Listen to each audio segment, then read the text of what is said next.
Yes, nkulamusizaako nnyo mukwano gwange nate webale kwekuumira ku mayengo gano aga UG Update TV.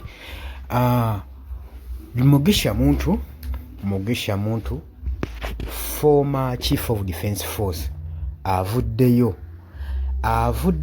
n'awa Gabuwa General Muhoozi Kainerugaba n'amulabula n'amugamba nti waba mugezi yeeyambula uniform asobole okutwala kaliya ze maaso z'ayagala okutambuza.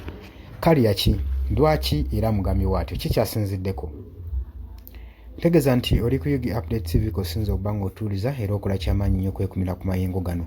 Bw'agala otweyungako kirya wansi waliwo ekigambo subscribe kikooneko, ojja kuba osobola bulungi nnyo otwegattako. Ye n'Omugisha Muntu ono nga tukimanyi bulungi nnyo ye former Chief of Defence Force avuddeyo n'awa munywanyi we amagezi General Muhoozi Kainerugaba n'amulabula n'amugamba nti nno oba mugezi ng'oyagala okwongerayo political ambitions zo mu maaso weeyambula ebitiibwa ebyobwa genero ove mu military oresigninge oba ng'oyagala kugenda mu maaso n'okontinuwinga ne ambitions zo ez'ebyobufuzi. Amugambye nti nno tewali ngeri ki gy'osobola kubeeramu munnabyabufuzi ate ng'eno okyali mu military forces. N'agamba ekintu ekyo tekikkirizibwako yadde n'akamu n'akeddagala. N'amugamba nti nno ate kekiri nti nno oli military officer lanka gy'oliko nnene tokkirizibwa kwetaba mu kintu kyonna kyonna ekirimu politics mu ggwanga Uganda okusinziira ku constitution.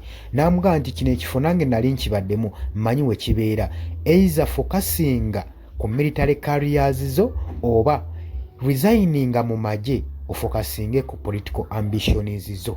General Mugisha Muntu bw'atyo bw'avuddeyo n'alabula Muhoozi Kainerugaba Chief of Defence Force. Jjukira Mugisha Muntu naye yali former yaliko Chief of Defence Force, so buli kimu ekyetaagisa naye mulimu ogulina okukolebwa mu kifo kino akimanyi bulungi. Agambye tewaliwo ngeri kijoyinza ttabikamu na kugatikamu bino ebibiri kubanga bikontagana. Ate nze ngamba General Mugisha Muntu mutuufu. Lwaki nkugamba nti nno General Mugisha Muntu mutuufu? Okuvaayo n'amugamba nti nno nti General Muhoozi Kainerugaba agende mu maaso n'okuba nga ayambulamu uniform asobole okuba nga yeenyiga yeetaba mu byobufuzi asobole okutwala kaliya ye ne ambitions ze ez'ebitiibwa nga waabyagala.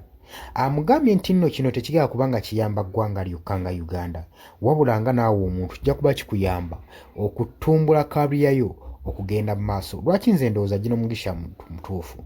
Okusinziira ffe wano mu Uganda mu constitution eyabagibwa era afuga amateeka, ku ssemateeka bw'oba omutunuddemu akawaayiro aka 208 mu kawaayiro akookubiri akali mu Ugandan constitution kakugira memba yenna ng'ali mu armed forces okubanga talina kubanga aparticipatinga nga obanga yeetaba nga yeenyigira mu activities zonna ez'ebyobufuzi. Akawaayiro kano kakirambika bulungi. Ate bwe tugattako ku sanction 99 mu UPDF Act 2005 egamba nti nno ng'osaavinga nga ofiisa ng'era olina ebirooto n'ebiruubirirwa okwetaba mu politics oba okubeera nga oli political officer, ng'oyagala okubeera political officer olina kusooka ku resigninga oba ku retiringa mu defence force osobole okuba nga otuukiriza ekyo ky'oyagala okubeera political officer. Wabula tosobola bigatika bino ebibiri okubeera military officer ate eno ng'oli political officer. Akawaayiro aka 99 oba kayite 99 mu UPDF Act 2005 tekakkiriza kino wadde n'akamu n'akeddagala. So Mugisha Muntu mutuufu.